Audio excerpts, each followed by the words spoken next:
उत्तम त्याग धर्म की।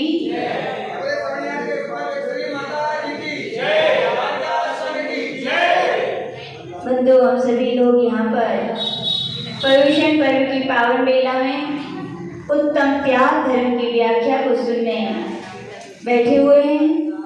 पूज्य गुरुदेव की सन्निधि में रहकर जो कुछ सीखा, जो कुछ सुना, वही कहने का प्रयास करेंगे।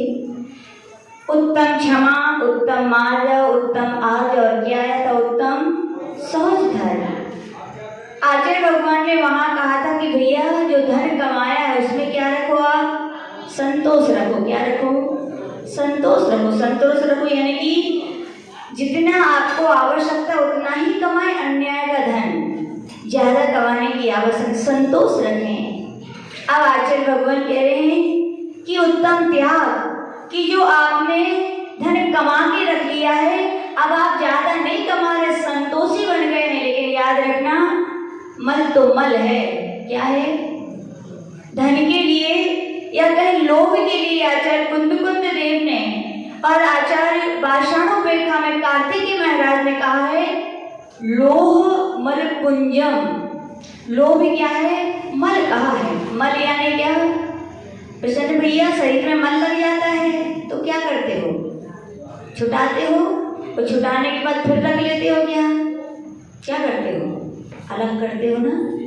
तो आचार्य भगवान भी यहाँ करे भैया कि धन आपने बहुत कमाया है, अब संतोष हो गया है कि अब नहीं कमाना है, आप उसके लिए आप छुटा दो। छुटा दो मतलब क्या? त्याग कर दो। तो इसका नाम है क्या? उत्तम त्याग धर्म।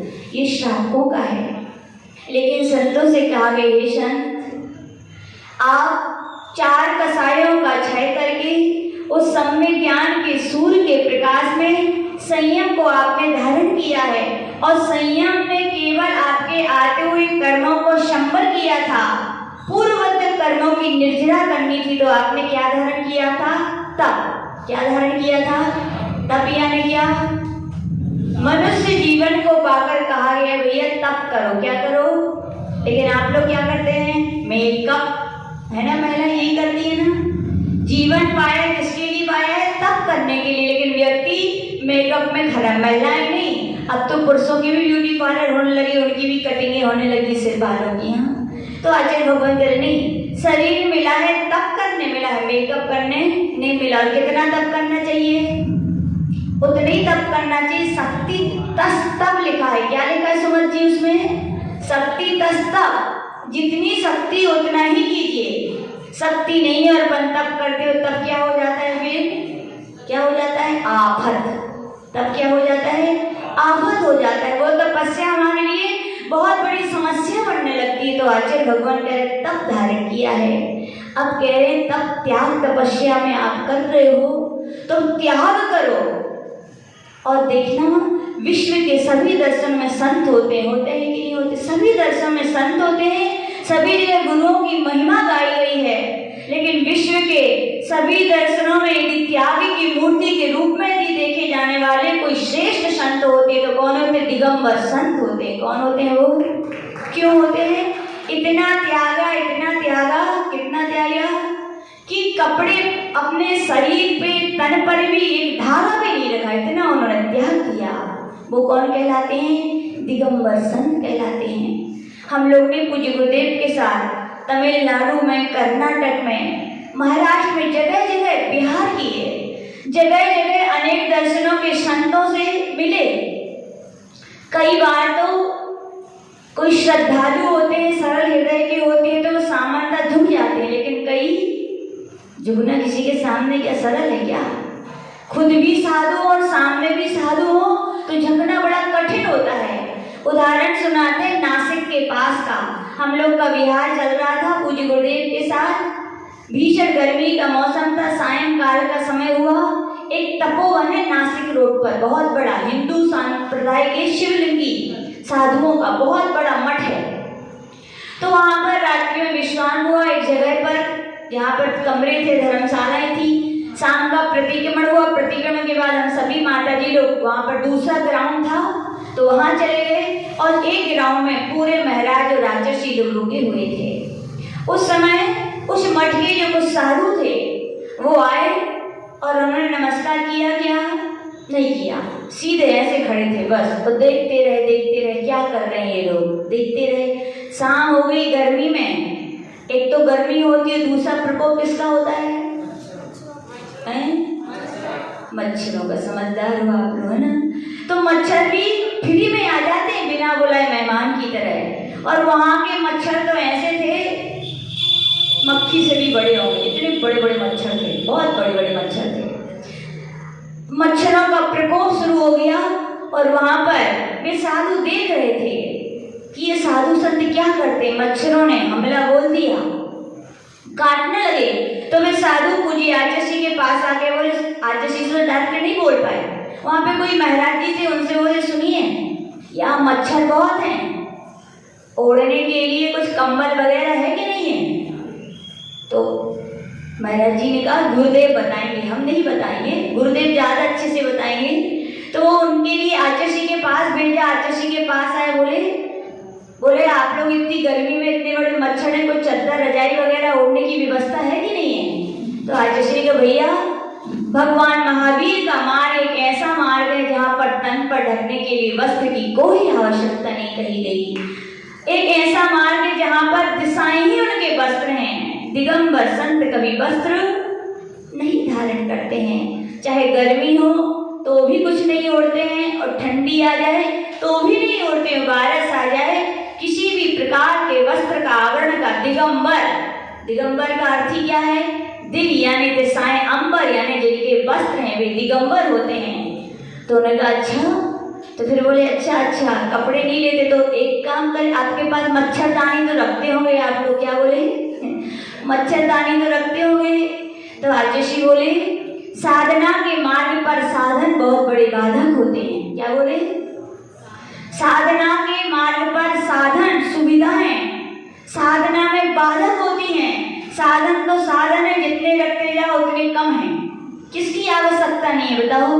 गर्मी लगती है तो पंखे की आवश्यकता है, ठंडी लगती है तो हीटर की आवश्यकता है, मच्छर खाते तो मच्छरदानी, ना जाने कितने सारे ऐसी चीजें हैं, जितने रखते जाओ उतना कम है। फिर तो साधु मार्ग से रिटर्न बैक हो जाएगा। कहाँ हो जाएगा? धीरे धीरे एक एक चीज रखते चलो तो साधु रहेंगे क्या? फिर रिटर्न बैक, जहाँ से गाड़ी शुरू हुई थी वहीं आ जाएंगे। फिर तो बोले हम लोग मच्छरदानी यूज नहीं करते।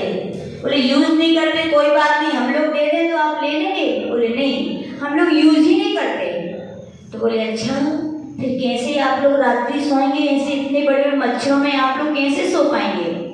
बोले नहीं हम लोग ऐसे ही रहते हैं। क्या बोले आचार्य? हम लोग भी ऐसे ही रहते हैं, हम लोग दिगंबर संत है, जैन साधु है, हम लोग कुछ नहीं ऐसे। उनको विश्वास नहीं हुआ, सब लोग चले गए। और सब लोग जब चले गए कुछ देर के बाद वे साधु पूरे आचार्य और महाराज जी तो गर्मी में वैसे नींद नहीं आती और मच्छर गाना सुनाए तो और भी नींद नहीं आती, तो और मच्छर काट भी रहे थे, बहुत मच्छरों ने काटा। और पूरे महाराज जी और आचार्य बिल्कुल भगवान की तरह बैठे थे उस रात भर। पता है वो साधु जो अदर कास्ट के थे हर एक घंटे में आते थे, टॉर्च से देखते थे। किसको देखते थे?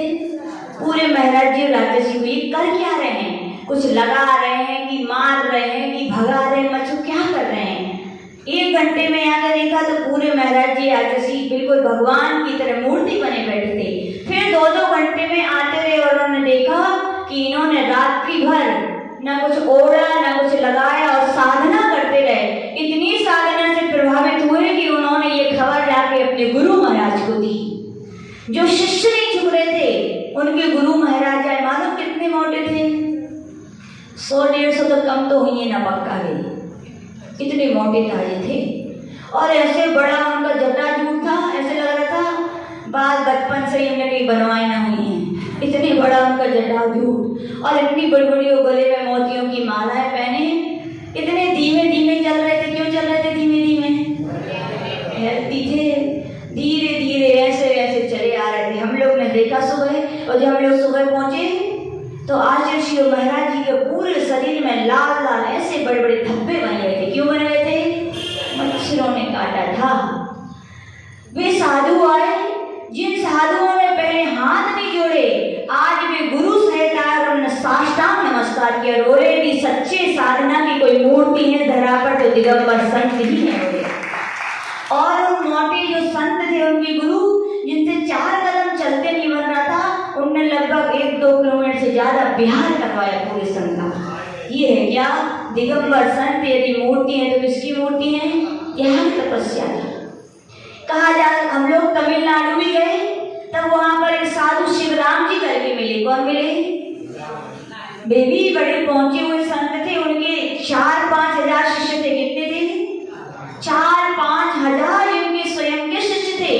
लेकिन आश्चर्य है कि रोज पूज्य गुरुदेव की प्रवचन सभा में उनका उपदेश सुनने आते थे। कौन आते थे? वो साधु शिवराम जी करके। और इतने प्रभावित हुए आचार्य जी के ज्ञान से, चर्या से। हिंदी नहीं आती थी तमिलनाडु के लोगों को हिंदी। वहाँ का भिखारी भी प्रमोद अंकल इंग्लिश में भीख मांगे थे। तो हमने भी भैया तो भीख ना मांगो भाई, बुंदेलखंड चलो ट्यूशन ही पढ़ा देगी, हो तो वैसे ही पैसा मिल जाए। तो हिंदी नहीं आती, समझते नहीं वहाँ के लोग। तो आचार्य हिंदी में प्रवचन करते थे, फिर कोई वहाँ का व्यक्ति तमिल में उसका ट्रांसलेशन करके फिर उसको रिपीटेशन करते थे। तो लोग वहाँ पर ऐसे प्रवचन सुनते थे, मजा आती थी। लेकिन क्या होता था, एक यदि व्यक्ति मुस्कुराए हंसा तो सबने हंसते थे, क्योंकि समझ में तो आ नहीं रहे। एक ने हंसा तो, एक ने ताली बजाई तो सबने ताली। हम लोग यही देखते रहते थे कौन क्या कर रहा है, सबके चेहरे की एक्सप्रेशन। आचार्य यदि हंसे तो सब लोग हंस जाते थे, यानी कि वो शब्द नहीं समझते थे, केवल भाव अंगना। फिर बाद में ट्रांसलेशन होता था, तब पे समझते थे कि पूज्य गुरुदेव ने ये कहा है। तो साधु शिवराम जी भी पर डे आते थे और अपने हर शनिवार को आप प्रवचन होते थे, बस भर भर के लोग आते थे आचार्य के प्रवचन। जैन नहीं, हिंदू समाज के लोग सुनने आते थे इतने सारे। जब आचार्य जी का ब्याह होने लगा तो साधु शिवराम जी तो बच्चों की तरह रो पड़े। बोले महाराज आप जा रहे हैं, अब कब आपके दर्शन होंगे, कब आपका उपदेश सुनेंगे, बड़ी पीड़ा है। बोले मुझे कुछ नियम दे दीजिए। क्या दे दीजिए? तो पता है आचार्य बोले साधु शिवराम जी आपकी तो वैसे इतना सारा त्याग है, क्योंकि उनका सारे अनाज का, सारे ड्राई फ्रूट्स का, सारे फ्रूट्स का त्याग था। केवल वो साधु शिवराम जी एक पत्ती खाते थे और उस पत्ती का जूस पीते थे बस। तो आचार्य बोले आप क्या त्याग करवा रहे हैं आपसे? तो बोले नहीं महाराज कुछ ना कुछ नियम तो हमें दीजिए। तो आचार्य ने कहा क्या ये पत्ती जो खाते हैं, जूस पीते हैं, वो क्या कभी रात में खा लेते हैं? बोले हाँ हो जाता है। तो बोले अब इतनी बड़ी आप साधना कर रहे हैं, अपने धर्म की तपस्या कर रहे हैं, तो रात में क्यों, आप दिन में खा लिया करें। सास श्रद्धा हाथ जोड़ी, बोले जी गुरुदेव आपके वचन है, मेरे में इतनी ताकत नहीं है कि मैं उनमें नकार दूं। बोले आज से रात में भी खाने का और पीने का मेरा क्या। सोचिए देखो कितनी श्रद्धा होती है अजन्मे अर्पण, जिस धर्म में उत्पन्न हुए, जिस धर्म के गुरुओं के रोज प्रवचन सुनते हैं, फिर भी छोड़ने के भाव नहीं हो पाते अपने। तो लगता है उनका भविष्य आपसे ज्यादा उज्जवल है। आप तो धोखे से हैं, जैन हो गए। क्या हो गए? धोखे से। और वे धोखे से जैन बनने से रह गए। क्या हो गए? वे जैन बनते बनते रह गए धोखे से, और आप धोखे से हो गए। लेकिन विश्वास रखना वो अगले जन्म में जैन बनेंगे। और आप अपनी सोचना कि आपको जैन धर्म मिल पाएगा क्या? नहीं मिलेगा। जब बिहार होने लगा तो गुरुदेव से बोले आचार्य गुरुदेव मुझे आशीर्वाद दीजिए। तो आचार्य जी बोले एक संत दूसरे संत को क्या आशीर्वाद दे सकता है? बोले हम क्या आपको आशीर्वाद दें? तो बोले नहीं मुझे आशीर्वाद चाहिए। बोले मैं क्या दूं, मैं तो दिगंबर संत तो कुछ है ही नहीं, आपको दूंगा तो क्या दूंगा। बोले आशीर्वाद चाहिए हमें और कुछ नहीं चाहिए। बोले आशीर्वाद में भी क्या दूं? तो बोले बस मुझे कुछ नहीं चाहिए, मुझे आशीर्वाद दीजिए तो ये दीजिए कि अगले जन्म में यदि मैं संत बनूं तो दिगंबर जैन संत बनूं। देखो दुनिया के बड़े बड़े संत भी दिगंबर संतों की महिमा इतनी गरिमा के साथ श्रद्धा के साथ मानते हैं, पूजते हैं, और अपन अपने ही गुरुओं के लिए अपन इतनी श्रद्धा रख पाते हैं क्या? तो आज त्याग धर्म कह रहा है कि हम उस धर्म में, उस दर्शन में पैदा हुए हैं। आप सभी दिगंबर धर्म वाले कहलाते हो। क्या कहलाते हो? किसके कारण? इन दिगंबर गुरुओं के कारण। आप तो अंबर ओढ़े बैठे हो, आप क्या दिगंबर हो? दिगंबर है तो आपके गुरु है। विश्व में आज जैन धर्म की आज पहचान है, दिगंबर धर्म की यदि पहचान है तो जैन संतों के कारण पहचान है। किसके कारण है? जैन संतों के कारण। त्यागा तो इतना त्यागा, और संतों से तो यूं कहा जाता है भैया घर छोड़ा तो बाहर से छोड़ने का नाम क्या छोड़ना है? कैसे छूटना चाहिए? बाहर से छोड़ा तो छोड़ा, अंदर से छोड़ा कि नहीं? कई बार छूट तो जाते हैं घर, लेकिन यादें मन में वही बैठा रहता। बातों में हम आओ घर, हम ऐसा करते थे, हम ऐसा रहते थे, तो पता चलता है कि आपने अभी बाहर से छोड़ा, अंदर से छोड़ा कि नहीं? नहीं छोड़ा। पूज्य आचार्य शांति सागर जी महाराज जी का पूज्य गुरु एक दृष्टांत सुनाते हैं। एक बार उनका विहार चल रहा था, और विहार चलते चलते एक अन्य साधु मिल गए। उनके लिए भी पता चला कि दिगंबर साधु यहाँ से गुजरने वाले, और आचार्य शांति सागर से बड़े संत उसकी भी। और उसे पता था कि जब जैन संत कहीं से निकलते हैं तो जैन धर्म वाले उनके पाद प्रक्षालन करवाते हैं, अपने घर में बाहर बुलाते हैं, और ठहरने की प्रार्थना करके पुण्य होता है तो रात्रि विश्राम भी हो जाता है। तो उस बाबा ने सोचा कि महाराज भी यहाँ से गुजरने वाले हैं, तो मैं भी क्या करूँगा, उनकी श्रद्धा भक्ति से जो पन पड़ेगा वो करूँगा। तो बस महाराज का वहाँ से गमन हुआ। बाबा दौड़ा दौड़ा आया, आचार्य शांति सागर जी को नमोस्तु किया और बोला महाराज नमोस्तु, आप सब अपने जैन भक्तों की सुनते हो, मुझे विश्वास है आप मेरी भी सुनोगे। बोले क्या सुनूंगा? बोले आपका पगला करना है। बस क्या करना है? पगला समझते हो? नहीं समझते? हम लोग जब गुजरात गए ना तो वहाँ के लोग कहते थे यार कैसे पगला कर दो, पगला कर दो। कैसे अलग अलग प्रांत जाओ तो बड़ा आनंद आता है वहाँ की भाषा में। बोले पगला कर दो, तो हम लोग तो हंसते थे कैसे लोग हैं। दुनिया के लोग कहते हैं कि पागल हो तो अच्छे कर दो, ये कह रहे हैं पगला कर दो। तो वहाँ से पता चला पगला यानी कि अपने पैर धुला दो हमसे। क्या कर दो? पैर धुला लीजिए अपने हमसे, पगला कर देने का मतलब है। तो उस व्यक्ति ने कहा पगला कर दो। तो आज शांति सागर जी सरल संत थे, चले गए कहाँ? उसकी कुटिया के पास चले गए। फिर उस व्यक्ति ने कहा कि महाराज अभी देर तक तो आएगा, जैसे आप कहते हो ना महाराज देर तक तो आएगा, तो न पाँव अंदर घर में और धर दो है, और घर यदि बाहर रख दिया तो फिर गए तो महाराज तरह अंदर और चले चलो है ना। ऐसे उस व्यक्ति ने कहा महाराज जी ये कुटिया बनाई है, मैं गांव का सरपंच था। क्या बोला? मैं सभी गांव आने वाले वहां का बहुत बड़ा सरपंच था, बहुत बड़ी हवेली मकान सब कुछ थे, मैंने भी सब कुछ त्याग दिया है और एक कुटिया बनाकर रहता हूँ। क्या कर रहता हूँ? और यहाँ अपनी साधना करता हूँ। तो महाराज ने कहा अच्छा। और महाराज चलने लगे, आगे बढ़ गए। तो बोले महाराज रुकिए तो, एक बार देख ही लो कम से कम। क्या? एक बार देख तो लो कुटिया, पैर रख लो एक बार। तो महाराज ने कहा हम लोग बिना अनावश्यक किसी के घर में नहीं जाते। फिर भी वो अड़ गया। बोले महाराज देख तो लो, अब कोई अड़ जाए। तो बोले इतने सरल होते हैं अपने दिगंबर संत, भक्त के वश में भगवान होते हैं। तो महाराज चले गए उसकी कुटिया में और उसने बताया महाराज ये देखिए ये मेरा स्थान है, यहाँ मैं पूजा करता हूँ, यहाँ भोजन बनाता हूँ, यहाँ सोता हूँ, यहाँ जाप करता हूँ।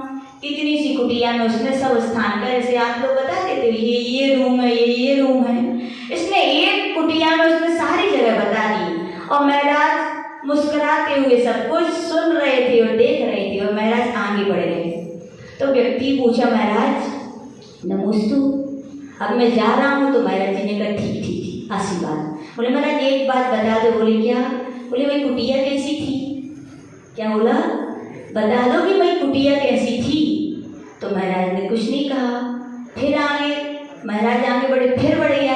बोले महाराज एक बार तो बता दो भाई कुटिया कैसी थी।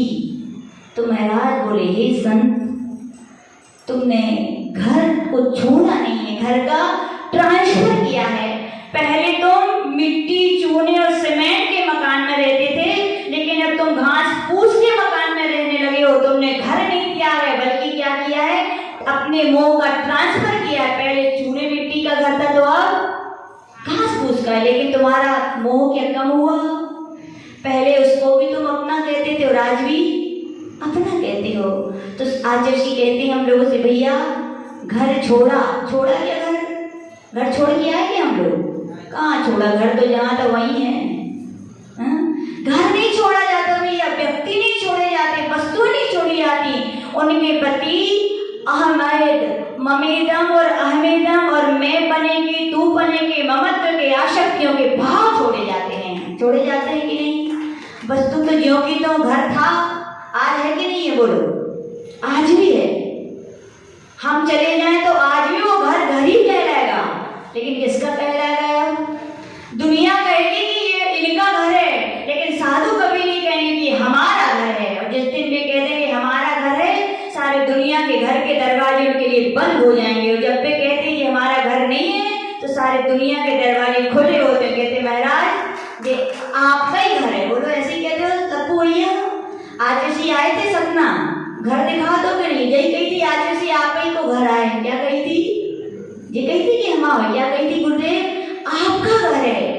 एक घर छोड़ते हैं और इससे मोह छोड़ते हैं, दुनिया के सारे घर के दरवाजे उनके लिए खुल जाते हैं। तो कहा गया छोड़ो तो ऐसा छोड़ो कि रिटर्न बैक की सीट नहीं, यादें भी ना रहे कि हमको छोड़ के आए हैं। एक बार हमने उदाहरण सुनाया था, हमारे संग में अच्छे अच्छे एजुकेट माता जी महाराज जी भी हैं, सीए हैं, इंजीनियर हैं, वकील हैं। एक बार कुछ महाराज बैठे बैठे चर्चा कर रहे थे। क्या चर्चा चल रही थी? बोले हमने इतनी बड़ी प्रॉपर्टी छोड़ के आए हैं। एक बोले हम ये छोड़ के आए, दूसरे छोड़े। एक महाराज बोले आप क्या छोड़ के आए? हम इतनी बड़ी जायदाद में पैर मार के आए। बोले लात मार के आए। बोले क्या मार के आए हैं? लात मार के मतलब छोड़ के आए, उनका कहने का मतलब था। उसी समय आचार्य निकले। आचार्य ने सुन लिए कि महाराज क्या बोल रहे हैं, हम इतनी बड़ी जायदाद प्रॉपर्टी में लात मार के आए हैं। तो आचार्य धीरे से बोले सुनो भैया, लात मारी तो लेकिन लग नहीं पाई। लग गई होती तो तुम्हारे शब्दों से शब्द नहीं निकलते कि मैं छोड़ के आया हूँ। छोड़ा ऐसे जाता है कि फिर शब्दों से भी उनकी यादें नहीं आती। इसका नाम है संतों की कहा गया भैया त्याग करो तो ऐसा त्याग करो फिर दोबारा आपको उनकी याद ना आए। आपके घर वाले तो कहेंगे ये हमारे माता जी महाराज जी, लेकिन आपके मुंह से ना निकल जाए कि ये हमारे मम्मी आए, पापा आए, वे आ रहे हैं, उनको सम्मान भाव कि नहीं भाव, उनकी भोजन की व्यवस्था भाई कि नहीं भाई, उनके अब तो दुनिया के जैसे अन्य लोग आपके भक्तगण हैं वैसे क्या हैं, माता पिता भी। अब माता पिता हैं क्या, हमारे यहाँ से तो आती है मम्मी जी, मतलब जो भी गृहस्थ तुम तो कहते दीदी जी कहते हैं, पहले आंटी जी बोलते थे और अब दीदी जी, क्योंकि प्रतिमाधारी हो गई हैं तो सबको आश्चर्य होता है, कहा माता जी आपकी मम्मी मम्मी बोला करो। हम कहती मम्मी कहेंगे तो हमें माता जी नहीं कहोगे फिर, हैं बताओ, यदि हम मम्मी कहने लग जाएं तो फिर आप ही में माता जी नहीं कहोगे, इसलिए हम तो दीदी जी कहते हैं। क्या कहते हैं, दीदी जी। घर छोड़ दिया, परिवार छोड़ दिया तो केवल बाहर से नहीं छोड़ना पड़ता, किससे छोड़ना पड़ता है, अंतरंग से। और जो लोग अंतरंग से त्याग करते हैं, विश्वास रखना वे बैरागी हैं, वे मरण को प्राप्त हो जाते हैं। लेकिन ऐसे लोग कभी लौट कर घर आने की कभी नहीं सोचते। आज के लोग नए निकलने वाले यही पहले उनका प्रश्नवाची, बच्ची हो गया तो फिर क्या होगा। और माता पिता भी इसीलिए डरते हैं कि कैसे छोड़ दें बच्चों को, आ गए तो समाज के सामने घर की आन बान शान है। तो भैया बैराग हो जाए तो निकलना, लेकिन कैसे निकलना, पक्के बैराग के साथ निकलना, सीधा बोलना कि हम जा रहे हैं, कभी लौट कर नहीं जाएंगे, चाहे मुझे मरण की नौबत आ जाए तो मैं मरण करूंगा, लेकिन आपके द्वार पर नहीं आऊंगा। ऐसा पक्का मन करके जो मोक्ष मार्ग पर निकलते हैं वे त्याग की मूर्ति कहलाते हैं, और उनके लिए दुनिया क्या करती, पूजती है। इसीलिए कहलाता है कि ये त्याग। क्यों, क्योंकि उन्हें ज्ञान पूर्वक छोड़ा है, बैराग पूर्वक छोड़ा है। ज्ञान और बैराग के सब जब छोड़ा जाता है तो फिर कहा जाता है, आचार्य कहते हैं वे साधक कांटों में भी गुलाब की तरह खिलते हैं। कैसे खिलते हैं, आपत्तियां विपत्तियां आती हैं लेकिन वे कभी विचलित खिलते हैं, किसकी तरह, कांटों में गुलाब की तरह खिलते। कौन खिलते हैं, लेकिन जो वैराग और ज्ञान के साथ बढ़ते हैं। जो देखा सीखी राग से बढ़े बेचारी कदम नहीं चल पाते, आप नहीं मिलोगे तो हम कैसे करेंगे, आप नहीं होगे तो हम ये कैसे, अरे रे रे रे, ये राग का मार्ग नहीं, किसका मार्ग है, ये बैराग का। और आचार्य ने पहली का असहाय मोखम को दुनिया गुरु जिनवाणी सब कुछ आपके लिए राह दिखा सकते, उंगली पकड़ सकते, लेकिन चलना किसको पड़ेगा, आपको ही पड़ेगा। इतना साहस जब आता है तो उत्तम त्याग धर्म आता है। क्या आता है, उत्तम त्याग धर्म। अब कल्लू भैया कह रहे माता जी अब इतना बड़ा त्याग धर्म तुम कर ही ना पाए ना चाचा, आप तो हमारी और लाइक बताओ कि वो हम कर सके, हम गृहस्थ हैं। तो गृहस्थों के लिए कहा गया, गुरुनाम गुरुदेव आचार्य पूज्य विमल सागर जी महाराज की एक कहानी पूज्य गुरुदेव हमेशा सुनाते हैं, वही आपको सुना देते हैं। सारी त्याग की बातें सब आ जाएंगी उसके अंदर। एक सेठ जी थे, उनका एक पुत्र था, बड़ा लाडला था। कैसा था, बड़ा लाडला। कौन है किसका लाडला, जैसे संजय भैया के, लेकिन दो हैं। अब एक किनको है, किनको है, दिनेश भैया के हो समझ लो, हैं, और मनीष भैया के भी हैं, ये भी इकलौते हैं जिनके सेठ जी बनाने। अब सेठ जी जैसे लगने भी तो चाहिए, हैं, दिनेश भाई साहब को बना लो पत्ते चल। तो सेठ जी थे, एक लौता बेटा था, और लौता बेटा ने मोह जाल में इतना फंसा दिया उन्होंने कि बचपन में जहाँ स्कूल भेजना पड़ते हैं, जहाँ संस्कार देने पड़ते हैं, पिताजी दिनेश अंकल कहते थे बेटा पढ़ोगे लिखोगे बनोगे, और बेटा जी कहते थे पिताजी खेलेंगे कूदेंगे बनेंगे। तो इतना मोह तो दिनेश भैया को बोले ठीक है बेटा, इकलौते हो, अंतिम शहादत तो ये तुम जैसी के हो सो। तो उनने भी कह दी क्या, पढ़ेंगे लिखेंगे बनेंगे खराब, खेलेंगे कूदेंगे बनेंगे। बस पिताजी ने भी हो कह दी, खाओ की थी दिनेश भैया, नहीं गई तो फिर अच्छी बात है। अब क्या करें, मोह ऐसा होता है व्यक्ति का। लेकिन याद रखना वे सच्चे पिता हैं क्या, वे सच्चे पिता नहीं है। आगम के शास्त्रों में लिखा, जो माता पिता बच्चों को जन्म दे करके संस्कार नहीं देते, अच्छी शिक्षाएं नहीं देते, वे माता पिता नहीं शत्रु और बैरी है उसकी। क्या है वे, क्यों है, क्योंकि आपने अच्छे संस्कार नहीं दिए, उसका भविष्य बिगड़ेगा। भविष्य बिगड़ेगा यानी आप अपने लोग ऐसा काम करते हैं कि शत्रु करते हैं, गिराने का काम, बोलो शत्रु करते हैं ना। तो वहां पे कहा गया, बेटा ने ऐसे ही पूरा समय निकाल दिया खेलने कूदने। सेठ जी थे, खेलने कूदने में समय निकलता गया और अंतिम समय तो सबका आता ही आता है कि नहीं आता, आ गया। सेठ जी ने एक दिन बुलाया बेटे को कि बेटा जिंदगी भर तुमने हमारी एक नहीं सुनी। क्या बोले दिनेश अंकल, जिंदगी में एक नहीं सुनी, लेकिन मैं चाहता हूँ, पता नहीं जिंदगी अटल सत्य है कि जो आया है वो जाएगा, मुझे भी जाना पड़ेगा। जिंदगी भर नहीं सुनी लेकिन कुछ अब तो हमारी सुन लो। तो बेटा भी पिघल गओ। क्या पिघल गओ? बोले ठीक है पिताजी, जिंदगी भर मैंने आपकी नहीं सुनी, मैंने जो कहा वो आपने सुना, लेकिन मैं विश्वास दिलाता हूँ कि अब मैं क्या करूँगा, आपकी सुनूंगा। तो बोले पिताजी कहिए। तो बोले बेटा जीते जी भले नहीं सुनी, मरने के बाद जरूर हमारी 5 बातें पूरी कर देंगे। बोले क्या पिताजी? तो उन्होंने एक बात कही, बेटा जब भी जाना छांव में आना और छांव में जाना। क्या कहा प्रिंस भैया? छांव में आना, छांव में जाना। बेटा ने कहा ठीक पिताजी, जिंदगी भर नहीं सुनी, अब तो जरूर सुनेंगे आपकी। ऐसी जमाना है, जीते जी लोग पूजत नहीं है और जब चले जाए तो श्रद्धांजलि। एक शब्द जिनके गुणगान में नहीं कहते, पीठ पीछे में जिनकी बुराइयां करते हैं, और श्रद्धांजलि सभा हो तो इतने अच्छे होते, जितना उनके सामने कह देते तो जब वो मन में आपके प्रति कटुता थी तो उनकी नष्ट हो जाती हो, और आपने उनके सामने नहीं कह पाए तो कटुता पता नहीं कितने भाव तक जाती है। तो और पिताजी और क्या पालन करना है? तो दूसरा बोले मीठा भोजन करना। क्या भोजन करना आनंद चाचा? ठीक बोलो, आप ही के लायक है ना। मीठा भोजन करना बेटा। बोले जी पिताजी।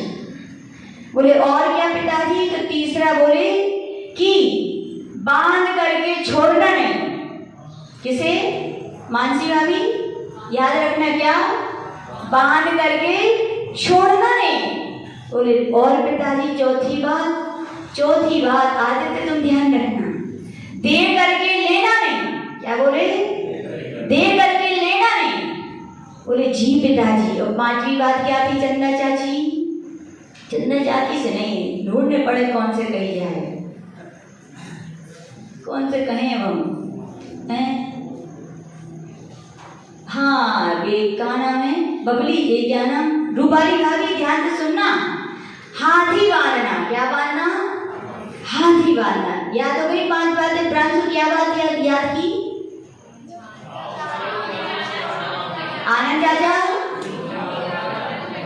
और तीसरा किससे कही? बांध करके,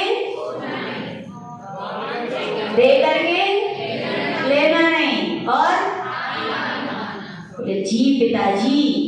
और अंतिम समय आया, याद रखना, अंतिम समय आए तो क्या होना चाहिए?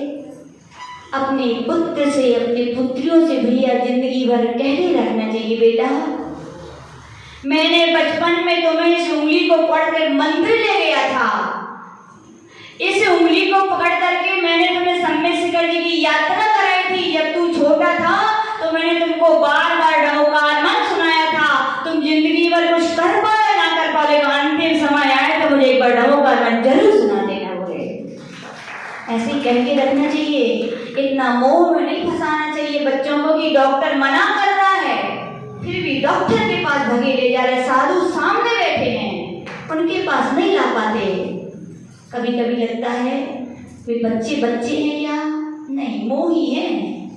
और ऐसे बच्चे क्या, उन्होंने उपकार किया क्या? बताओ, अपकार किया हमने अपने माता पिता के ऊपर। डॉक्टर ने सब कुछ पता है कि अब कुछ होने नहीं है, फिर भी लोग इतना कर्तव्य नहीं निभा पाते। वे बच्चे अच्छे हैं, याद रखना। एक अच्छी घटना सुनाए, बिल्कुल सत्य घटना सुना रहे। तारंगा जामी में हम लोग थे, एक दादाजी का स्वास्थ्य खराब हो गया, गाड़ी में तो इसीलिए बिठाया गया था कि कहाँ जाना है, हॉस्पिटल, लेकिन पता नहीं ट्रैफिक में क्या जाम हो गया, तो कहा चलो महाराज विराजमान उनके दर्शन ही करवा दो। तो दर्शन करवाए आचोशी के, और क्या पुण्य आत्मा में दादाजी थे, और बोले अब मुझे नहीं जाना। आचोशी से बोले अब यदि मेरा कुछ होगा तो आपके कर्मों से दीक्षा ही होगी और मुझे कुछ नहीं करना। बोले और पता है अंतिम समय उनकी क्षुल्लक दीक्षा हुई, अपने आप लंगोटी जो पहने थे खींच खींच कर बोले अब इसको भी निकालो। आचार्य ने उसको भी निकाली। डॉक्टर तो मना कर ही रहा था। देखते ही देखते पूरा साधु संग था। गुरुदेव के मुखारबिंद से नमोकार सुन रहे थे, वे हाथ जोड़ के सुन रहे थे और अनंत नाम सत्य हो गया। ये जीवन की सार्थकता। जिन्हें पुण्यात्मा जी क्या कहलाते हैं, ये पुण्यात्मा है। खाली धन वैभव पैसा पिताजी ने कमा कमा के धर दिया और खा रहे हो आप, पुण्यात्मा हो क्या? नहीं हो। पुण्यात्मा यदि हो, माता पिता के प्रति कर्तव्य को समझते हो तो भैया अंतिम समय में क्या कर देना। अभी दुर्बोध अंकल सुना रहे थे, बोले माता जी वो बीच की क्या नाम, अंबर, बोले रात के 12 बजे आया। कितने बजे? सब लोग सो रहे थे, मेरे कान में आके बोले दादा तबीयत खराब है, मैं नमोकारमन सुनाई देता हूँ। बोले नमोकारमन सुनाया, चला गया। देखो ये कहलाते बचपन से संस्कार दिए जाते हैं। सिखाओ बचपन से कि बेटा तबीयत खराब हो जाए तो दुनिया में हर भाव में सबने डॉक्टर को बुलाया, वैद्यों को बुलाया, लेकिन तुम डॉक्टर वैद्यों को नहीं, कोई माता जी महाराज जी तो उनको बुला देना। दुनिया के लोगों ने दवाई ला के दी, सब कुछ ला के दिया, लेकिन तुम मुझे त्याग तपस्या की कुछ बातें बता देना। दुनिया के लोगों ने राग द्वेष की बातें सुनाई कानों में, अंतिम समय आए तो तुम कुछ ना हो तो नमोकारमन तो जरूर सुना देना। मैं समझूंगा कि इस भाव में मुझे सच्चे बेटा और बेटी मिले हैं। सच्चे बेटा बेटी तो वे ही है ना, है कि नहीं? तो याद रखना, कभी अपने मम्मी पापा का कभी ऐसा मौका मिले, कर्तव्य निभाना हम मानते हैं कि कोई बोलते माता जी नहीं ले जाएंगे तो लोग कहें बचत कर रही, बिल्कुल मत सुनना। इस कान से सुनना, 2 कान इसीलिए दिए गए, इस कान से सुनना, इस कान से उड़ा देना। वहां दूसरों की नहीं, किसकी सुनना? अपने कर्तव्य का ध्यान रखना। हमारा कर्तव्य अंतिम समय चल रहा है तो कर्तव्य दुनिया की नहीं सुनना है। मुझे अपने पिताजी की बात को ध्यान रखना है। उन्होंने कहा था कि मुझे नमोकारमन सुनाना और साधु संतों को ले जाना, लेकिन कौन सुन पाएगा, कौन मंदिर ले जा पाएगा? वे ही माता पिता को बच्चे नमोकारमन सुना पाएंगे जिनने बचपन में उनको सुनाया है। वे ही बेटा या बेटी आपको शिखर जी की यात्रा करवा पाएंगे जिनको आपने कराई है। वे ही आपको अंतिम समय मंदिर ले जाएंगे। हम सुन रहे थे, बार बार कह रहे बेटा मंदिर ले चलो, मंदिर ले चलो, एक ने नहीं सुनी। बेटा हो क्या, कौन ले जाए कैसे होते हैं? याद है तब जब छोटे थे तो वे ही पिताजी इसी कंधे पर एक बार नहीं घंटों घंटों तुम्हें बिठा के घुमाते थे जब तुम रोते थे, तो लोग घुमाते थे कि नहीं? और आज भी चल नहीं पा रहे तो तुम हाथ का सहारा देके भी नहीं ले जा पा रहे हो। नहीं भैया, इतने पर निष्ठुर नहीं बनना चाहिए। पिताजी से चलते नहीं बनता तो बोलना चाहिए पिताजी ये कंधे आपने मजबूत किए हैं, कंधों में इतनी ताकत है कि आज मैं आपको उठा के ले जाके मंदिर के दर्शन जरूर कराऊंगा। ऐसे होने चाहिए पुत्र। तो वे क्या हैं? पुत्र हैं। बाकी तो नाम के पुत्र हो कि उनका है जायदाद जमीन जब तक मिली नहीं है, सो हाँ हमारे पापा हमारे मम्मी, और ना हो कुछ तो बंटवारा कर देते उन्हीं बच्चों का वे लोग। ध्यान रखना, सेठ जी का अंतिम समय चल रहा था तो बेटे ने कहा ठीक है पिताजी, और उसने कुछ भी ना हो इतना तो उसने सीख लिया था कि अंतिम समय चल रहा है तो क्या करूं मैं, नमोकारमन तो सुनाई दूं, पिताजी की जो नियम है उनका उनको याद करा दूं। ऐसा नहीं कि पिताजी का त्याग और डॉक्टर ने कही लेनी पड़े, नहीं खाओ, नहीं, वे पुत्र पुत्र नहीं है। डॉक्टर भले ही बोले कि खाओ, लेकिन पुत्र वही श्रेष्ठ है जो याद देना पिताजी आपका त्याग है। इसकी जगह और कुछ भी तो पन दे सकते हैं। कितनी सारी दुनिया में चीजें का वही चीज देने को होती है। वे पुत्र हैं। वहां पर त्याग नियम की बातें जब बेटे याद कराएं, बेटियां याद कराएं, तो वे वास्तविकता में क्या है? सच्चे बेटे और बेटियां हैं। तो उस बेटे ने भी भलो पढ़ो लिखो नहीं हो, इतना तो सीख लिया था क्योंकि पिताजी उंगली पकड़ के मंदिर ले गए थे। पिताजी ने नमोकार मंत्र सिखा दिया था। तो वो ही अंतिम समय आया तो क्या हुआ? उस बेटे ने भी उनके लिए क्या सुना दिया विकास भैया? सेठ जी का तो भव सुधर गए कि नहीं? एक बार जीव संलेखना समाधि करता है उसके भव सुधर जाते हैं।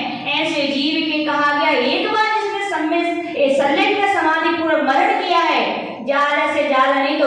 जीवों में मोक्ष चला जाता है। भव्य जीव हैं जिनका ऐसा मरण होता है और कितने पुण्यहीन होते हैं, सब कुछ सामने, फिर भी कुछ नहीं मिल पाता, ऐसे ही चले जाते हैं। हाँ, तो लगता है अभी पुण्य बहुत क्षीण है। तो बेटे ने नवोकार मंत्र सुना दिया और सेठ जी का क्या हो गया, अनंत नाम सल्लेख न समाधि हो गई उनकी। दिन बीतते गए, बेटे को याद आया किसका, जब तक व्यक्ति सामने होता है ना उसकी कीमत नहीं होती। बात सही है कि नहीं, है ना? जिन जिन के पिताजी हैं वह ध्यान रख लेना, पूछना जिनके पिताजी नहीं है जाके कि क्या पिताजी का अस्तित्व होता है जब वो सामने रहते हैं। देखो, पिताजी भले कुछ ना करें, कहा जाता है हम यहाँ बैठे हैं तो क्या है, हमें विश्वास है, छत है तो कुछ भी गिर नहीं सकता मेरे ऊपर, है ना? ऐसी कहा जाता है, भले ही मेरा छत कुछ नहीं कर रही है ना कुछ, लेकिन ये है तो विश्वास है कि मैं सुरक्षित बैठी हूँ। ऐसे याद रखना, बड़े बुजुर्ग पिताजी मम्मी कुछ ना करें आपका, लेकिन उनका एक साया एक ऐसा होता है कि वो आपके लिए बड़ी बड़ी मुसीबतों से बचाने वाला होता है। इतना बड़ा उनका अस्तित्व होता है। तो वहाँ पे जब तक थे तब तो याद नहीं आती, उनकी कीमत नहीं होती उनकी। जब वे चले जाते हैं तो पूछो, जिनके पिता नहीं हैं, जिनको पिता का प्यार नहीं मिला, कैसे वो लोग जब किसी के पिता को देखते हैं ना, आंखें भर आती हैं कि ओहो मेरे भी होते तो कितना अच्छा रहता, और आपके हैं तो आपको वैल्यू कीमत नहीं है। तो ऐसे ही बेटे, लेकिन फिर भी उस बेटे के लिए याद आए कि मैंने जिंदगी भर कुछ नहीं सुनी, लेकिन पिताजी 5 बातें कह के गए, मैं उनका पालन अच्छे से अच्छी तरह करूंगा। पहला नियम क्या था, छाँव में आना। सबने याद कर लिया, मैंने तो एक ही को याद कराई थी। तो क्या किया जाए, स्कूल जाएं, गुरुओं के पास बैठें तो शब्दों के रहस्य मालूम पड़े। शब्द पकड़ लेते हैं लोग, क्या पकड़ लेते हैं, सब। तो बेटे ने भी क्या किया, छाँव में आना, छाँव में जाना। तो कितने, घर से दुकान, दुकान से मंदिर, क्या किया, चांदनी बनवा ली आनंद चाचा।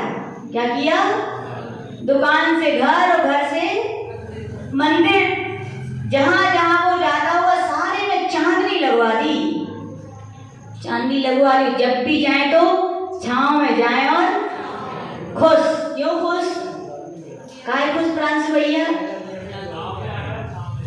हाँ, ऐसे खुश नहीं, पिताजी की बात का हमने पालन कर लिया, खुशी इसकी होती है। ध्यान रखना, क्या होती है, गुरु की आज्ञा पालन करते तो याद रखना, गुरु को तो खुशी होती है, लेकिन अपने हृदय में भी एक बहुत बड़ी खुशी होती है कि मैंने उन गुरु की आज्ञा का पालन किया जिनने मुझे मोक्ष मार्ग दिखाया है। उन पिता की आज्ञा का पालन किया है जिन्होंने मुझे चलना सिखाया, जिनने मुझे धर्म के संस्कार दिए। खुश हो गया वो बेटा, क्या हो गया, एक मैंने पिताजी की आज्ञा का पालन कर लिया। दूसरी क्या थी आनंद चाचा, मीट हो गई। कह दो श्रीमती जी बैठी आज तो, पुत्र था, श्रीमती जी से कह दिया सुनो, घर में अब जो भी बनेगा क्या बनेगा, मीठा ही मीठा बनेगा, नमकीन का कोई काम नहीं। रोज रोज क्या बने बढ़िया, क्या बनाते हो भाभी, आनंद चाची भाभी कहेंगे, अब दादी कहेंगे, चाची के समझे में नहीं आ रहा है, कहाँ बनाओ। एक दिन बढ़िया रसगुल्ला, दूसरे दिन बालूशाही, और बुनी तो आप बनाते नहीं थी, कैसे में खुद ही बना लेते हैं, है ना। रोज रोज मीठा मीठा भोजन खाने लगा, फिर खुश। क्यों खुश, पिताजी की आज्ञा का मैंने पालन कर लिया। तीसरा क्या कहा था मानसी भाभी, बांध करके छोड़ना नहीं। अब उलझन में पड़ा बेचारा बेटा, क्या बांधूं जिसको छोड़ू ना, क्या बांधूं जिसको छोड़ू ना। बहुत देखा अपने घर में, बाहर जाके कुछ नहीं दिखा। उनकी श्रीमती जी आंगन में कपड़ा सुखा रही थी। क्या सुखा रही थी, सुनको तो उस दिन 2 चोटी कर रही थी कि तू अभी कितनी चोटी कर रही थी। मानसी भाभी की बात है, पर लेकिन बात अमित भैया पे घट गई है ना। तो देखा कि श्रीमती जी 2 चोटी करे, किसको बांधे किसको छोड़े, उनने यही चोटी है, उनने 2 ही चोटी रही और पेड़ के खप्पुस से टहनी से बांध दी। अब मानसी भाभी का हो गए, छोड़ो छोड़ो खूब चलना है। बेचारी रहली ये वाली आंटी भी कहा कर रहे तुमने पागल हो जैसो काम, प्रमोद अंकल भी कहे कहा तुमने पागल बन जैसे काम, छोड़ो बहू को। बोले नहीं, क्यों? पिताजी कह के गए थे क्या, बांध करके। बोले मैं तो नहीं छोड़ूंगा, कोई छोड़ दे तो बात अलग है, बोले मैं तो नहीं छोड़ूंगा। लेकिन तो क्या बांधी, एक चोटी से दूसरी चोटी खम्भे से बांध दी। फिर 3 आज्ञा को पालन हो गया, खुश हो गए कि नहीं? बड़े खुश, 1 नहीं 2 नहीं, आज तो मैंने पिताजी की 3 आज्ञा का पालन कर लिया। चौथी आज्ञा क्या थी? दे करके देना नहीं। बैठ गए दुकान पे। कौन की दुकान पे? ये बैठे पीछे हैं। हाँ, इनके पापा तो नाम भूल जाते। बोने भैया की दुकान पे गए और बोने भैया ने कही हुई बेटा क्या दे करके लेने का कोई काम नहीं, जितने ग्राहक हैं सो देते जाओ देते जाओ देते जाओ, लेने का कोई काम नहीं, देते गए और खुश। क्यों खुश? चौथी पिताजी की आज्ञा का पालन हो रहा है कि देते जाओ, लेकिन कुछ लेने का नहीं। 5वीं आज्ञा क्या थी रूपाली भाभी? हाथी बांधना है। ओहो, जिस 4 तो तनक सरल थे, अब क्या हाथी चाहिए। ढूंढो कहाँ है हाथी, चारों तरफ गांव के ढूंढवाया, हाथी कहाँ मिलेगा। और हाथी लाने तो सरल है, लेकिन उसको हाथी ले आए, कितने लाखन में आओ ये ले आए हाथी, घर में आके क्या किया, बांध दिया और बढ़िया उसका भी भोजन हो रहा है। खुश। क्यों खुश अन्नू भैया? अपन पिताजी की आज्ञा का बड़े खुश। दिन बीतने लगे वो खुशी किसमें कन्वर्ट हो गई? दुख में। सेठ जी के पुत्र सेठ जी थे, कंगाल होने के दिन आ गए। जो पहले स्वस्थ थे वे अस्वस्थ होने लगे। जो पत्नी बड़े प्रेम से बोलती थी अब वो चिड़चिड़ाने लगी। जो दुकान पहले भरी भरी थी वो अब खाली हो गई। तो दिन कैसे आ गए? दुख के दिन आने लगे, बड़े दुखी वे बैठे थे, क्या किया जाए, बड़े परेशान हो। फिर वहां से एक चाचा जी निकले। कौन निकले? उनके मित्र। किनके मित्र? नरेश भाई साहब के मित्र। कौन है सबसे प्रिय नरेश भाई साहब आपके यहाँ? सभी है कि एक आध? सभी है तो ठीक है, सभी मित्र होने चाहिए। कोई खास कौन है? मनोज भाई साहब चलेंगे क्या? आलोक भाई साहब हैं? सुमत अंकल चलेंगे? ठीक। सुमत अंकल गए तो बेचारा मोड़ा ऐसे बैठो तो पूछो काहे बेटा ठीक ठाक हो? बोले हो चाचा।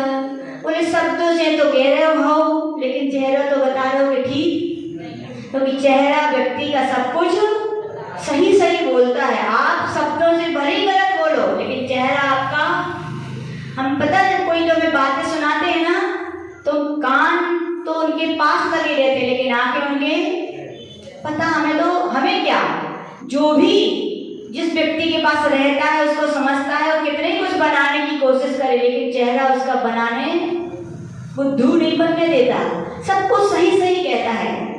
तो बेटा तुम लग तो बड़े दुखी रहे हो, क्या बात है बोलो।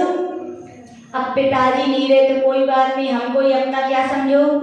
पिताजी की ऐसी कई जात कहने पड़त के नहीं, हाँ समझावे के लाजे कहने पड़ते, लेकिन जब भोजन को नंबर आ जाए तो एक दिन अखवा दूसरे दिन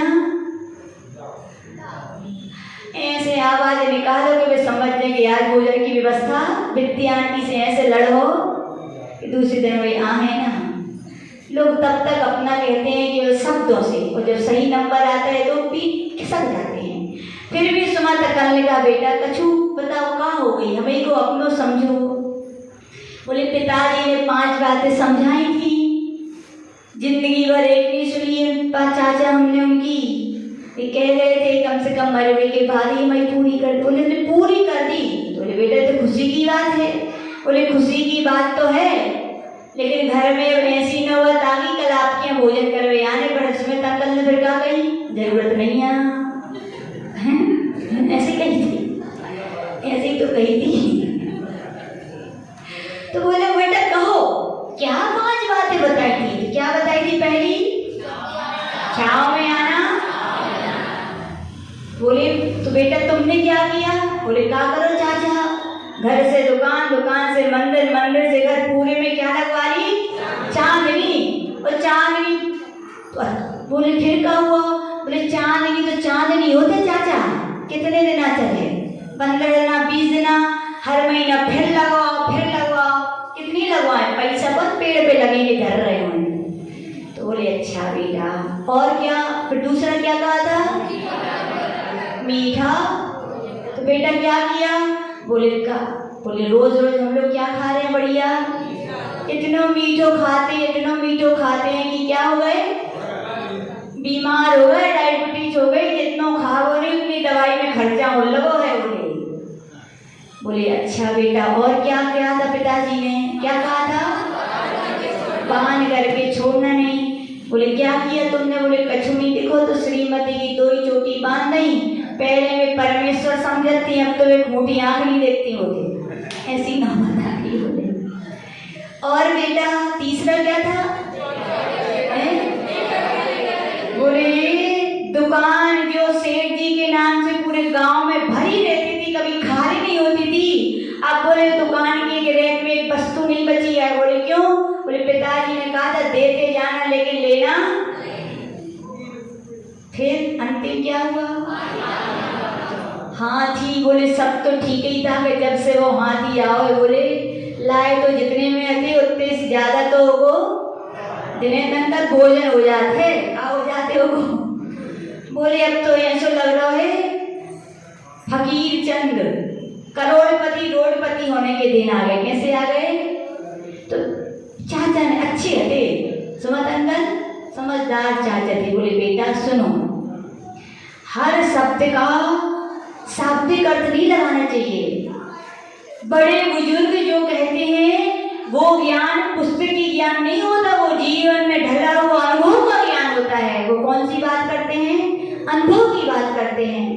बड़ों की बातों में, गुरुओं की बात में बड़े रहस्य होते हैं और उनको हर व्यक्ति समझ सकता है क्या? नहीं, उनको वही समझ सकता है जो उनके चरणों में रहा है, जो उसने उनकी सेवा की है, जो उनने उनकी बातों को सुना है, समझा है। बोले चाचा हमने तो कहो उनकी एक नहीं सुनी। बोले ऐसे तुम्हारी ये हाल है। बोले क्या करने तो फिर चाचा बताओ। तो उन्होंने बताया बेटा छाँव में आना, छाँव में आने का मतलब चांदनी में आना, चांदनी में जाना नहीं है। छाँव में आना, छाँव में जाने का मतलब है जो हमारे सच्चे देव शास्त्र गुरु हैं उनके ऊपर श्रद्धा रखना, उनकी छत्र छाया में रहना, इसका नाम है क्या? छाँव में आना। यानी कि जिंदगी के अंतिम क्षणों तक भी सच्चे देव शास्त्र गुरु पर श्रद्धा नहीं तोड़ना, उनकी छत्र छाया में रहना, इसका मतलब क्या है? छाँव में आना। समझ गए? फिर बोले अच्छा ऐसी बात आई हती। बोले ऐसी है, पिताजी ने कही थी, हम तो समझे ही नहीं। और पिताजी ने फिर मीठो खाने की कही थी, मतलब क्या है? आनंद चाचा मीठो खाओ मतलब या क्या? तो सुमत अंकल बड़े समझदार हैं आपके सलिया के, उन्होंने समझाई मीठा भोजन यानी कि भक्ष्य अवक्ष्य का विवेक रखना, जो हमारे आगम के कुलाचार के जैन धर्म के अनुकूल जो भगवान ने कहा है उन्हीं वस्तुओं को खाना, बाकी भक्ष्यों का तो त्याग कर देना। आलू खाना कि नहीं? 1 महीने में 1 दिन।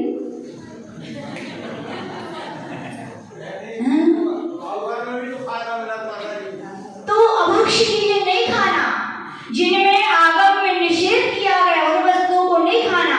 शुद्ध मर्यादित जो भोजन मिले उसका भगवान का नाम लेके खाने का नाम है क्या है? वो मीठा है कि नहीं है? लेकिन आप लोगों को का अच्छा लगत है? बाजार की जलेबी जो महीना भर से मटका साफ नहीं होता है, पसीना भी टपक जाए और सर्दी हो जाए तो कब टपक जाए तो वो भी पता नहीं है। लोग बोलते मम्मी तो बनाती है घर में लेकिन टेस्ट नहीं आता। अब कहाँ से टेस्ट आए? वो पसीना कर वो मम्मी थोड़ी डालेगी मोड़ा के डालेगा। वे डाल सकते हैं, वो थोड़ी डाल सकते हैं, है ना सुबह अंकल? तो आचार्य भगवान कह रहे हैं कि शुद्ध भोजन यानी क्या? मर्यादित। आजकल कौन से फूड चल रहे हैं? Fast food. कुछ नहीं, काम करो फास्ट क्विक। याद रखना, जो फास्ट फूड खा रहे हैं ना उनका भी उतना ही फास्ट नरक गति में जाना फिक्स। उनका भी क्विक, तुरंत पहुंचोगे, क्विक, देरी नहीं लगेगी, दुर्गति मिलेगी। क्यों मिलेगी? हम जैन धर्म के अनुयायी है भैया, क्या हो?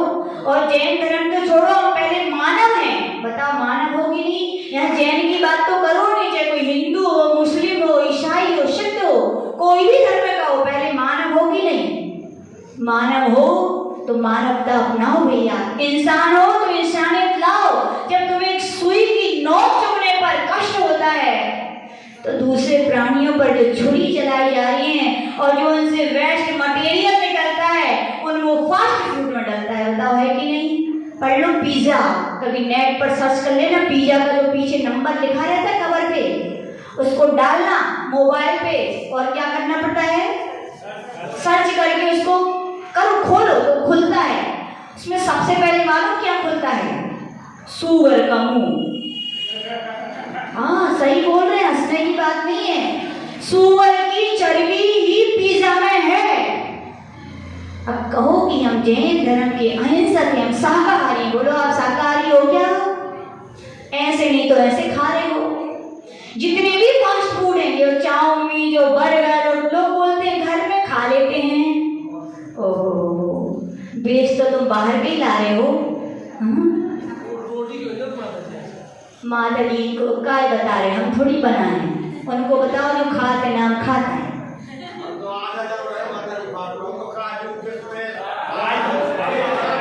देख ले तो कंजूस हो। तो आचार्य भगवान वहां पे कह रहे हैं जितने भी फास्ट फूड का माँ पिता पैकेट दे रहे हैं, जिस कुरकुरे लाइलॉन प्लास्टिक से भरे हुए हैं, अपने हाथों से खुद दे रहे हैं, बेटा खा लो। बेटा खाता है, प्लास्टिक पेट में खट्टी हो जाती है, बेटा बीमार होता है, डॉक्टर के पास जाके डॉक्टर मना कर देता है, बेटा चला जाता है। कौन जिम्मेदार? बोलो। आपने स्वयं ही अपने बेटे का अपने हाथों से क्या किया है? हनन किया है भैया। मत खिलाओ ये पैकेट। महिलाओं की, यदि पुरुषों की 72 कला होती तो महिलाओं में कितनी होती हैं? 64 कलाएं वान कहा गया महिलाओं कितनी। और एक कला है जो भोजन बनाने में स्पेशलिस्ट हो। जरूरी नहीं है, लोग बोलते आलू ना हो, प्याज ना हो तो मजे ही नहीं आते, है ना? कौन कहते हैं? आशीष भैया, मजे ही नहीं आते ना। बे आलू ना डरे जीवों को घर, और प्याज ना डरे शरीर जो बसा है, मजे ही नहीं आते रहे। नहीं, हम महिलाओं से कहना चाहते हैं, दुनिया भर की जो बुराई करने में अपन मास्टर है ना, ये कला नहीं, ये तो दुर्कला है, ये आपका दुर्गुण है। ये आप महिला हो, यदि गृहस्थ जीवन में आए हो, गृहस्थ का संचालन आप कर रहे हैं, तो आप लौकी का, केले का भी इतने आइटम आप बना के खिलाओ, इतने स्पेसिफिक हो जाओ कि आपके घर वाले कभी नाम ना ले कि मैं बाहर का खाना है। लेकिन बे तो कहती हम तो बनाते, लेकिन लप्पू भैया वो पसीना को रोको, स्वाद ही नहीं आया तो मजा नहीं आया। बोले त्याग है आलू आजीवन, आजीवन त्याग। बाजार को नहीं कर सकता, कैसे मजा ना आएगा, घर को मिलेगा नहीं हो। समय किसने देखा? किसने देखा पता है आपको? यहाँ कोई बैठा है और घर तक पहुंच पाएगा क्या? किसी को किसी की कुछ कर लिया तो काम और भज लिया तो प्रभु नाम। धर्म के कार्य में सोचना चाहिए, क्या भरोसा घर तक कौन पहुंच रहा है कौन। हम तो कहते हैं त्याग धर्म है, हम नहीं।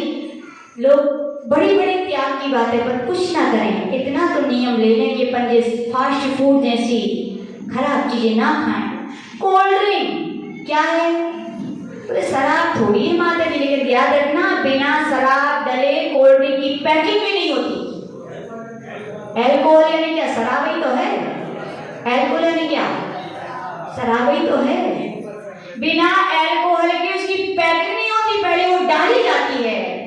अब बताओ, आप शराब के त्यागी हो क्या हो? कितनी खतरनाक होती है कोल्ड ड्रिंक्स। एक यदि बाथरूम के खराब से खराब टाइल्स साफ नहीं हो रहे हों तो डाल दियो, चकमगा जाएंगे, इतनी तेज होती है। जो आप ब्लेड से बनाते हो ना, ये उस ब्लेड को डाल देना कोल्ड ड्रिंक में, 10-15 मिनट में गल जाएगी वो अपने आप। इतनी खतरनाक होती है, जो सोचिए आपके शरीर में जाती है, आपकी आंतों को, आपकी हड्डियों को नहीं गलाएगी क्या वो? कितनी तेज तो होती है वो, देखो मुंह में डालती है और करंट सा लगता है, आंखें बंद हो जाती होती है कि नहीं?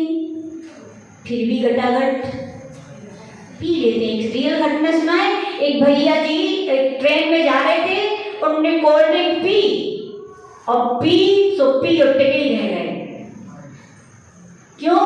बोले उस एल्कोहल इतनी पुरानी, वो कोल्ड ड्रिंक को ना डेट जो लिखी है वो सही है, इतनी पुरानी हो गई थी कोल्ड ड्रिंक ने तेजाब का काम किया। उनकी पोस्टमार्टम हुई तो पूरा गला ऐसे जला हुआ था, बोले तेजाब जैसी जला दिया उसको। और वो तो चले गए, लेकिन घर वाले इतने छोटे छोटे बच्चे जिंदगी खराब कर गए कि नहीं आप उनकी।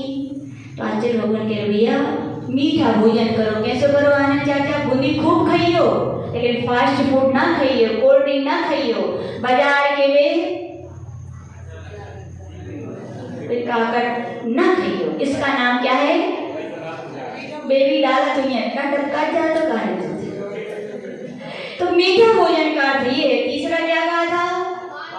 बांध करके छोड़ना नहीं। अमित भैया ध्यान से सुन रही हो, बांध करके छोड़ना नहीं का मतलब है जो जिंदगी में हमने अब कभी नियम लिए हैं, जो अपने छोटे छोटे व्रत लिए हैं, प्राण देने का नंबर आ जाए तो दे देना, लेकिन उनको कभी छोड़ना नहीं। इसका नाम है बांध करके छोड़ना नहीं। एक बात की आज से सुना रहे थे, दुनिया प्रसिद्ध है कि जैन लोग बड़े नियम धर्म पालते हैं कि नहीं? बहुत पालते हैं। सलेहा की गली हुई है तो ये जैन मोहल्ला, तो बाजू में दूसरा मोहल्ला है विधि के घर के पास है। तो उनमें एक महिला आई और हाथ निकली, कहाँ से निकली? एक दिन जैन मोहल्ला से निकली, हाथ में गंगा जल लिए थी। क्या लिए थी मोनू भैया? और ऐसे डाले और शुद्ध करत जाए, शुद्धि शुद्धि शुद्धि शुद्धि और चलत जाए। उस मत अंकल ने देखा, बोले का है तुमने कर दियो सो हमारे जगह शुद्ध करत है, तुम्हारे जेना को बोले शुद्ध कर नहीं बोले हैं, ऐसी गई थी। तो कितनी वो महिला बोली, समझ गए कौन बोली? वो निकलती है तो बन, समझ गए कि नहीं? कहनी पड़ेगा। हाँ वही, वो निकलती है तो जैन लोग यहाँ से निकलते शुद्ध करते हैं जगह को, लेकिन आज वो जैनों के मोहल्ला से निकल रही है तो आप तो सामान्य पानी से शुद्ध करते हो, वो गंगा जल लेके आई शुद्ध कर रही निकल रही है। बोले क्यों? तो बोले जैन लोग इतने नियम लेते हैं तो तुम्हें तोड़ते नहीं है। बोले नियम भंगी तो, बोले हम तो भंगी हैं, लेकिन वे क्या हैं? महाभंगी कहलाते हैं, जो नियम लेकर के तोड़ते हैं। भैया हंसी हंसी में आज ही को तो खा लेते हैं, एक माला फेल लेंगे। क्या फेल लेंगे? याद रखना, ये प्रायश्चित देने का अधिकार केवल आचार्य परमेश्वरी को कहा गया, ना कोई मुनि, ना माता जी, ना एरक, ना छुलिका, ना ब्रह्मचारी। जब नहीं दे सकते तो आप कौन से खेत की मूली की अपने आप प्रायश्चित? याद रखना, डॉक्टर बीमार हो जाए तो अपनी दवा खुद करता है कि पड़ोसी डॉक्टर के पास जाता है? और उसकी दवाई क्या फायदेमंद होती है? नहीं होती। इसीलिए भैया बांध करके छोड़ना नहीं का मतलब क्या है?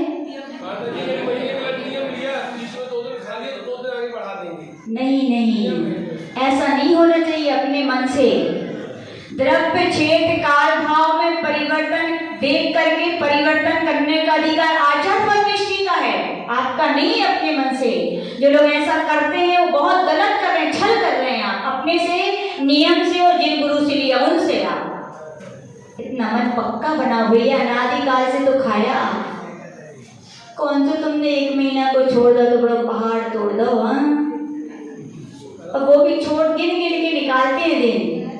30 में से 29, 28 राशि तुम्हें करत हुई है। सो हाँ, राशि करत हुई है, सूजल करत हुई है, उनकी मम्मी करत हुई है, या आप ही करत हुई हो। हाँ? तो याद रखना, कभी भी नियम जिससे ले उसमें परिवर्तन प्राणपण से पालन करो भैया, समय नहीं है। नहीं तो हम बताते शियाल जैसे जंगली प्राणी ने भी रात्रि भोजन का त्याग किया। आप तो रात्रि भोजन करते हो तो क्या 4 रोटी नहीं खाते हो, 2 रुपया की और 400 रुपये किलो के काजू खा लेते हो, वो पानी नहीं पीते हो लेकिन दूध पी लेते हो। ये रात्रि भोजन त्याग है क्या? नहीं। रात्रि भोजन त्याग यानी 4 प्रकार के आहार का पूरा त्याग होना चाहिए, वो रात्रि भोजन सही त्याग है। आहार कितने प्रकार का बोलो? तो पानी के आहार नहीं है, पानी भी जल आहार है। आप लोग तो ऐसा त्याग करते हो। देखो शास्त्र में शियाल ने रात्रि भोजन का त्याग किया, प्यासा था, भीषण गर्मी में पानी की तलाश में गया, बाड़ी में घुसा, ऊपर प्रकाश था नीचे अंधेरा था, तो लौट आया कि रात्रि हो गई, पानी पिया क्या? और अपन आप लोग पूर्ण रात के 7 भी बजे तो क्या वही बजते उसको तो दिख रहा हो, खा लेते हो भोजन। त्याग है कि आपका? देखो त्याग करो तो सच्चा त्याग करो, नाम के लिए त्याग मत करो कि हमारा त्याग है, अच्छे से त्याग करो।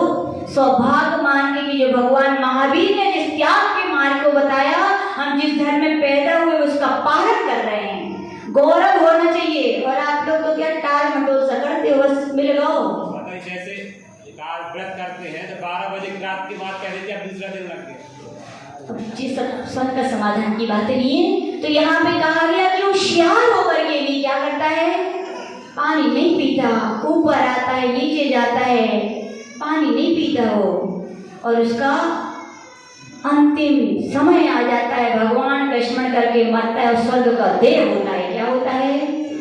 केवल अंतर रात्रि भोजन त्याग वाला स्वर्ग का देव हो रहा है। लेकिन आपका रात्रि भोजन भले ही त्याग है लेकिन इतना खा लेते हो कि विश्वास है आपको कि स्वर्ग मिलेगा।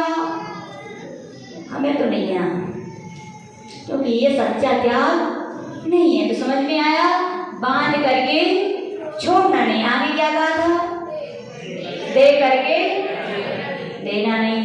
दुकान खाली नहीं करने मतलब बेटा, इसका मतलब है सनत अंकल पप्पा है तुम्हारे समझा रहे थे पूरी बेटा की तुमने बड़े बोड़ा की दुकान ही खाली कर दी। नहीं, इसका मतलब है जो हमने मंदिरों के कार्यों में बोलियों में दान दिया है उसको दे करके बोल करके फिर भूखे भी मरने के दिन आ जाएं, लेकिन उस मंदिर का उस निर्माण द्रव्य का एक दाना भी हम नहीं खाएंगे। इसका नाम है दे करके लेना नहीं।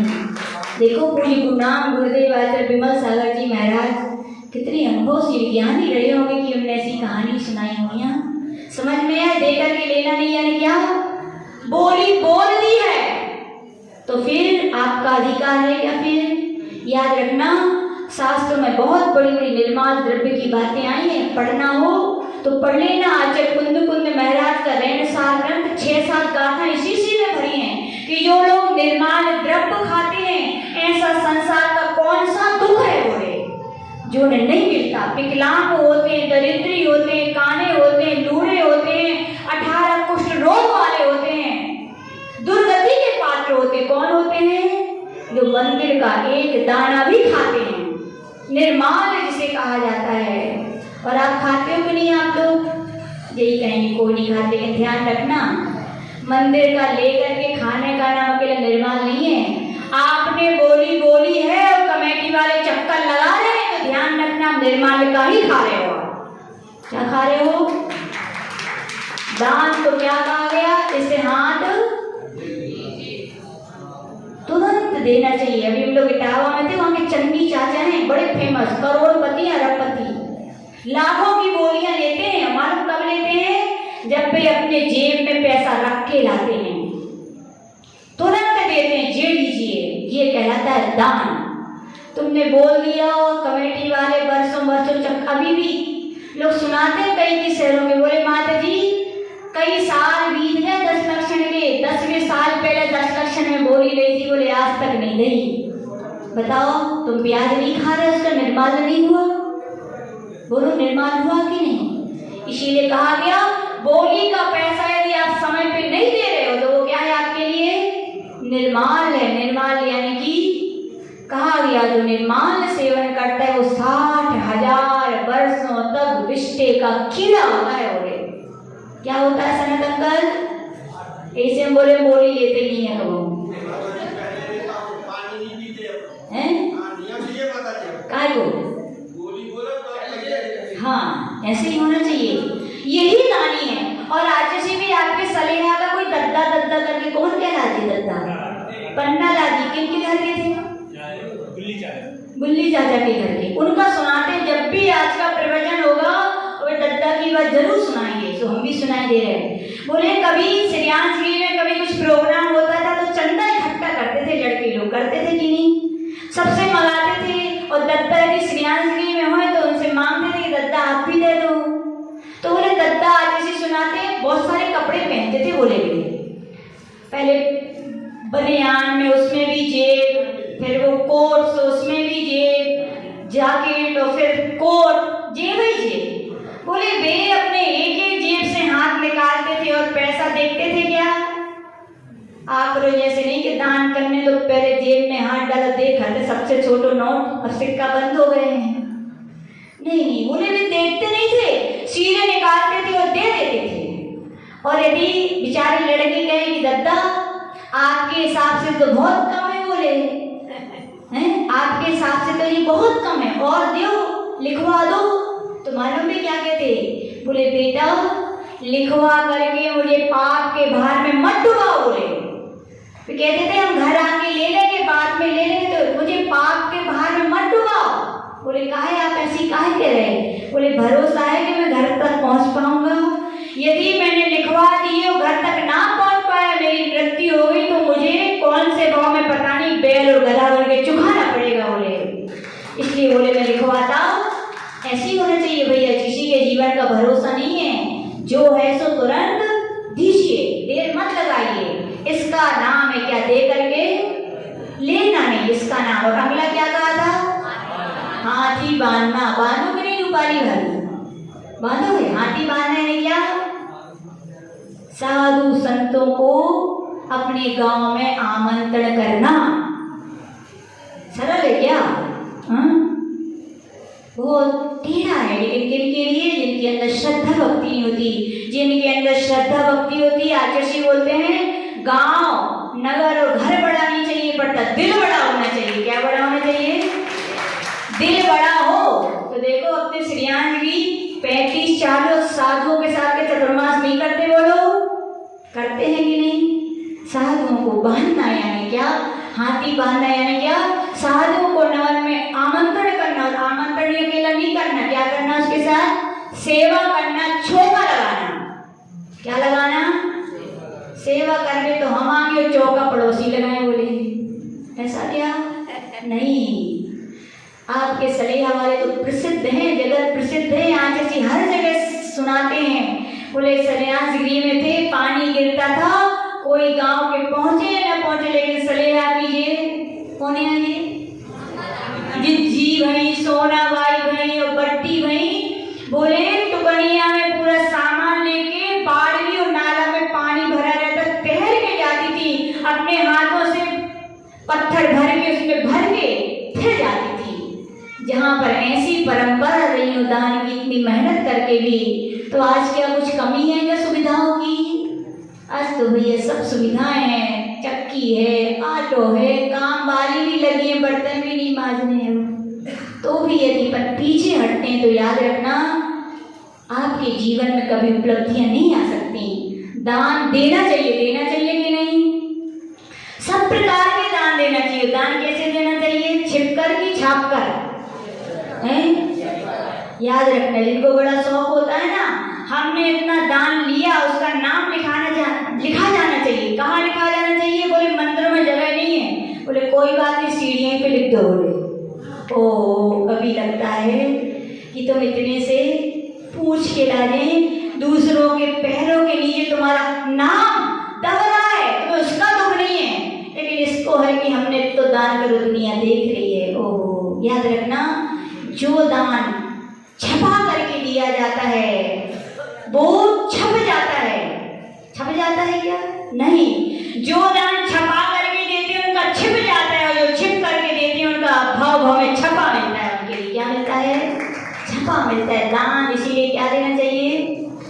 छिप कर। बहुत बड़ी बड़ी व्याख्याएं दान की, तो समझ में आया 5 बातें। तो ये माता इसमें त्याग किसका करना है, तो सुन लीजिए।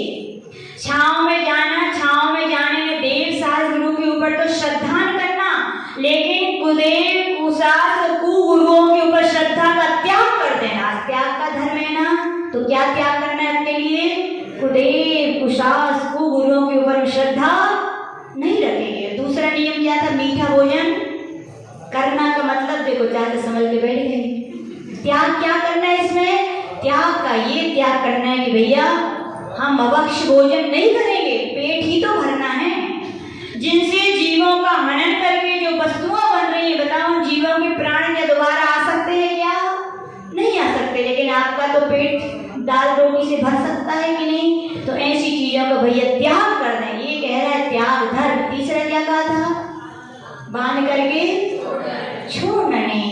मनुष्य पर्याय में आए हो, रत्न दीप में आए हो, तो ऐसे मत चले जाना खाली हाथ। कोई ना कोई जीवन में अपने व्रत नियम होने चाहिए। क्या होने चाहिए? लोग कहते हैं सब महिलाओं का काम है। किसका काम है? बोले व्रत करे तो कौन करे, नियम लेवे तो कौन, और नरक जाए तो कौन? हम। बोलो क्यों? क्योंकि नियम धर्म करने वाले स्वर्ग जाते, नहीं करने वाले। बताओ शास्त्र, कौन से शास्त्र में ऐसा लिखा कि महिलाएं धर्म करें, महिलाएं व्रत करें, महिलाएं नियम करें? लिखा किसी शास्त्र में? क्या आप अपनी क्या स्वर्ग की टिकट कटा के आए हो क्या अन्नू भैया? तो फिर पुरुषों के लिए व्रत नियम नहीं है क्या? करने चाहिए भैया। देखो मनुष्य पर्याय इसीलिए मिली है, जिंदगी मिली है और मनुष्य पर्याय मिली है। कर लो नियम धर्म, नरक में पहुंच गए तो कछु नहीं ना, स्वर्ग में भी नियम धर्म नहीं है, और त्रियन गति में तो मार के सिवाय कछु नहीं। यहाँ मनुष्य पर्याय मिली, छोटे छोटे नियम जरूर धारण करें। और फिर क्या कहा? लेकर के देना भी का मतलब कि कभी भी हम निर्माल्य का सेवन नहीं करेंगे। 5वां क्या है? हाथी बांधेंगे, मतलब हमारे गांव में नगर में यदि साधु आएंगे तो कमेटी वालों को कहना ना पड़े,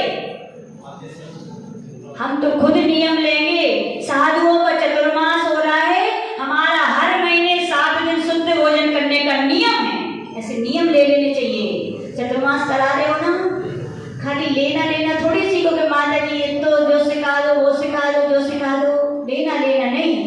नियम लो आप भी कि हर महीने किसी का लगे या ना लगे में से कोई मतलब नहीं, हम हर महीने 7 दिन हाथियों को बांधेंगे, तो उनके लिए आहार भी करेंगे। ये है हाथी बांधना। तो आचार्य भगवान का ये त्याग धर्म है, तो त्याग धर्म के दिन अपन इन्हीं चीजों का त्याग करें और अपने जीवन का क्या करें? कल्याण करें। और भी बहुत प्रकार के त्याग हैं, आप सभी समझते हैं। आचार्य भगवान तो कह रहे हैं गृहस्थ जीवन पवित्र होता है तो दान से ही होता है। किससे होता है? अपने डिवाइडेशन कर ले आप, इतना हमारे घर के खर्चा का, इतना हमारे बच्चों के लिए, इतना हमारा धर्म का, उसके क्या बना लीजिए आप? डिवाइडेशन। और इतना हमारे दान के लिए, धर्म के लिए। क्यों? क्योंकि अगले भाव में भी तो जाना है, किसी भाव में सब कुछ है। अगले भाव के लिए बचाना है बीज। किसान वो ही समझदार है जो आगे की फसल के लिए बीज बचा के रखता है। दान यानी क्या? बीज को बचाना ही है भैया। 1 रुपए दान करोगे कितने फलीभूत होंगे? बट वृक्ष के बीजों के बराबर इतनी बड़ी अपने यहाँ दान और त्याग की महिमा आई है। तो दान और त्याग की महिमा को समझकर अपने जीवन में उसको चरितार्थ करें। केवल परम पूज्य आचार्य गुरुदेव जी, विराट सागर जी, महामुनि राज जी की सब लोग याद कर लेंगे। ओम